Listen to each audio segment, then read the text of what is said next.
Hey guys, welcome back to another Pickled Dragon Unscripted. As you can see, the hair apocalypse continues. No haircuts yet. June 11th, though, I get a haircut. That's what I'm told. So, cross our fingers. Um, so I've got a couple questions that I think they go actually hand in hand from you guys. The first one was, what are some good ways to homebrew 5e D&D to make it more gritty, more realistic? So there are, in my opinion, and obviously there's other. I'm sure that there are many other ways of doing it, but I think you need to in order to make it more gritty, more realistic, you have to make magic items very rare, and you have to limit certain spells. So the magic items being rare actually goes without saying.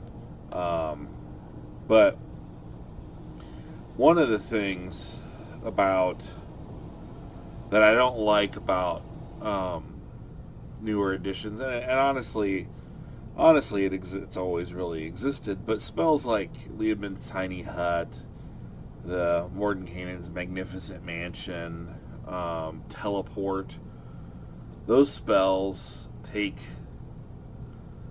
the trials and tribulations of traveling to locations or dangerous locations, um, kind of removes the edge from those things. And I like to think of the journey as part of the adventure, and maybe it's the Tolkien fan in me, but coming out. But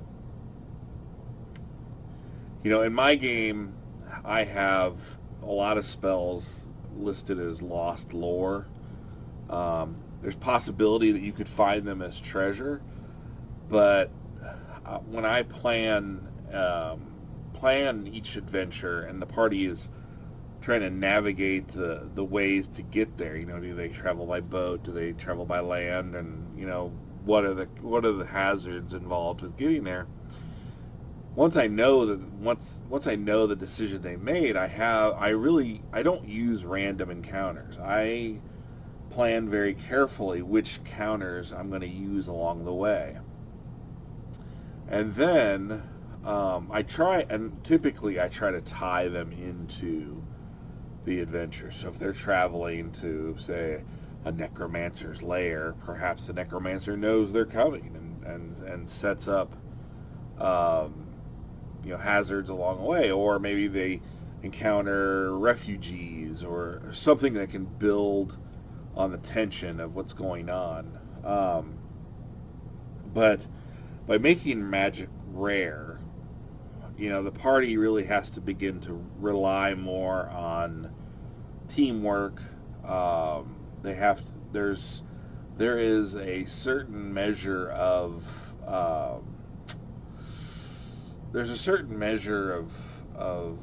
planning. I think that when my group, when they decide that they're going to go on a journey somewhere, they very carefully scour the player's handbook and other sources and to try to determine the sorts of things that they're going to need along the way.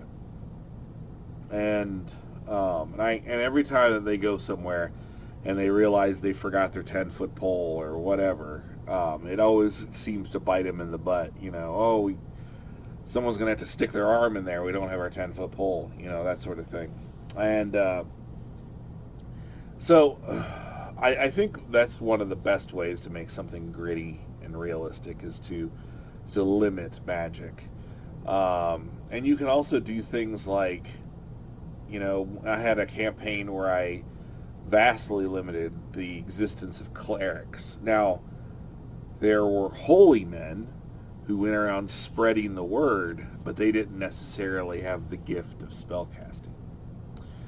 So in those cases, you could use things like plagues, disease, and they don't have to be magical plagues. They don't have to be incurable plagues, because there's very few people out there who could actually remove disease, or if you're playing 5th edition, lesser restoration or higher.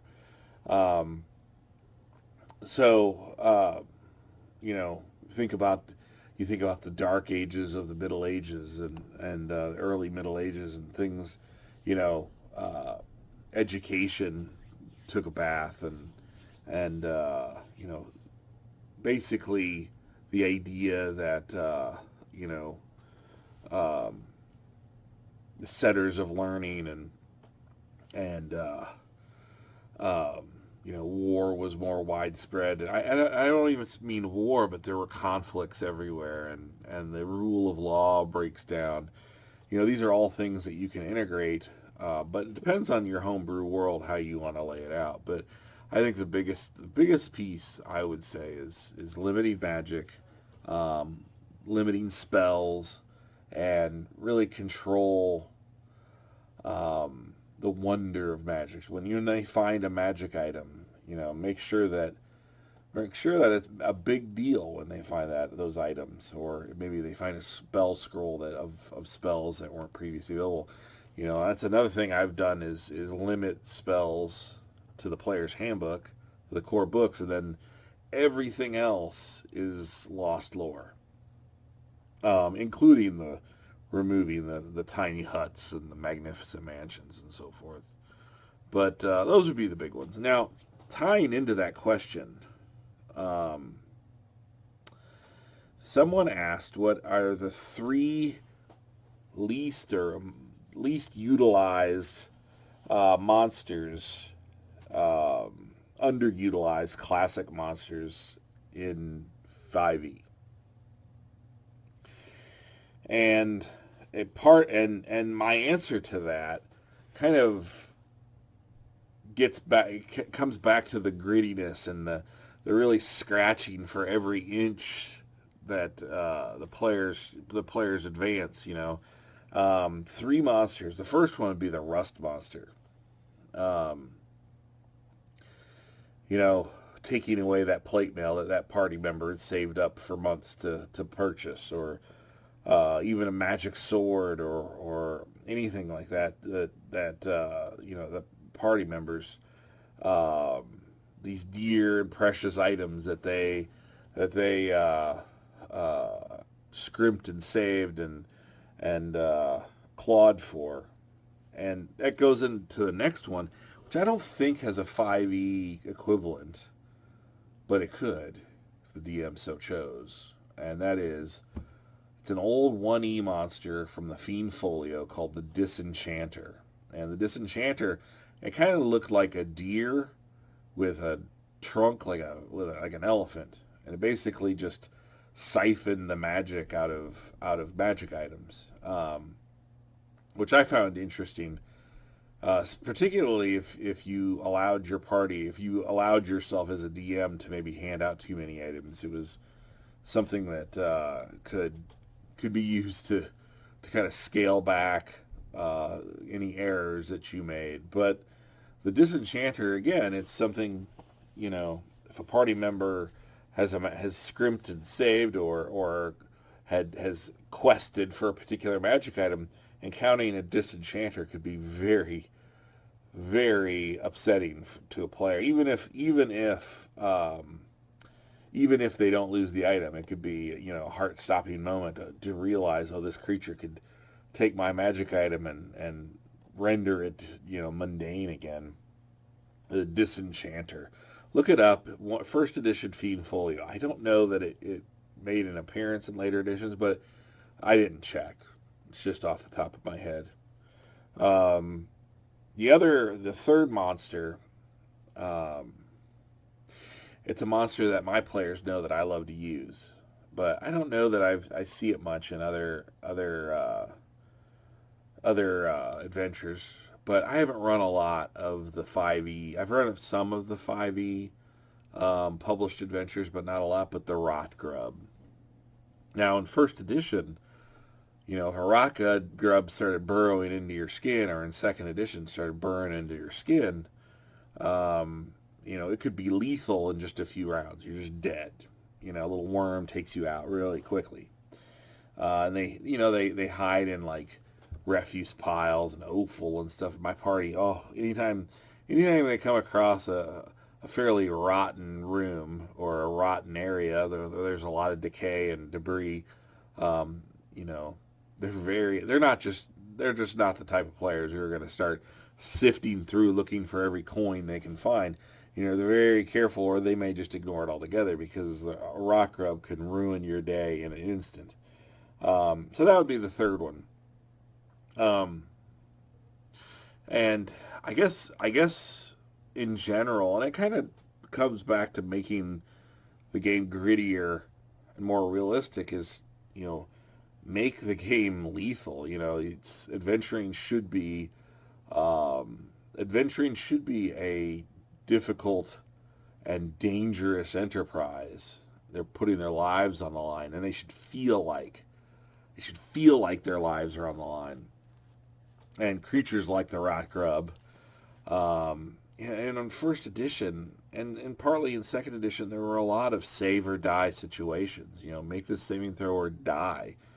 End of story. Quite a few traps like that, magical traps and otherwise. You know, a 2-ton block falls from the ceiling and crushes you unless you make this saving throw.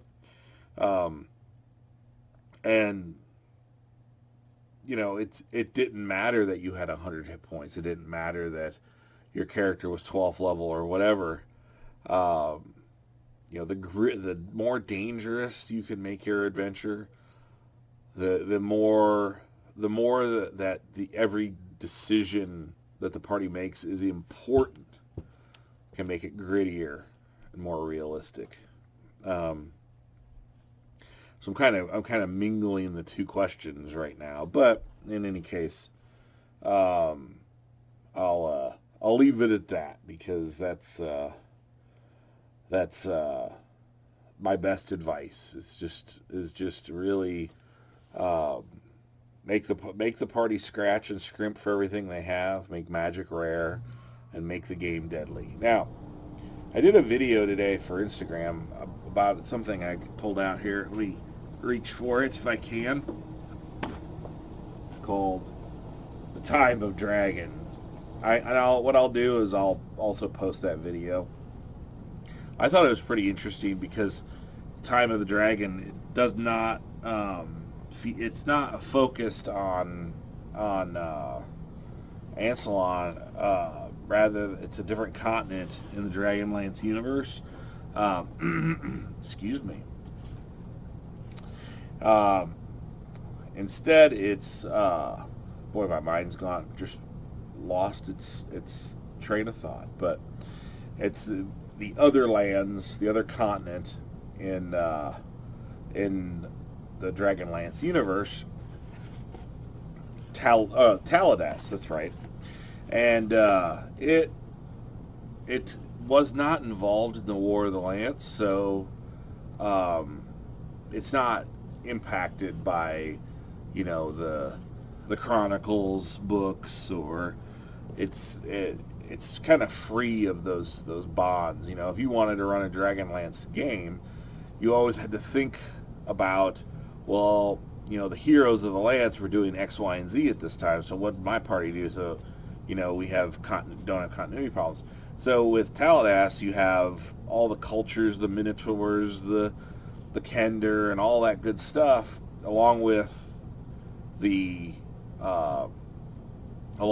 Cataclysm. You know, they got hit by the meteors as well, but without all of that baggage of the War of the Lance. So you have an opportunity as a DM to kind of make this piece of Kryn your own. You can kind of sculpt it and do something with it, which I thought was cool. And I'll post that video too. The next Sunday, I think, is May 31st. We will be doing the drawing for the giveaway. So far we have something like 72 entries or something like that. So yeah, it's pretty cool. And I'll try to do something while we do it on video so that everyone can kind of see what goes on. I'm not sure exactly how I'm going to do it yet, but in any case, next Sunday we're going to announce five winners. Sorry, 5 winners, because we've got 5 prizes. and hopefully be able to be in touch. Make sure if you enter, you tell me how I can get a hold of you so that I can get you your prize.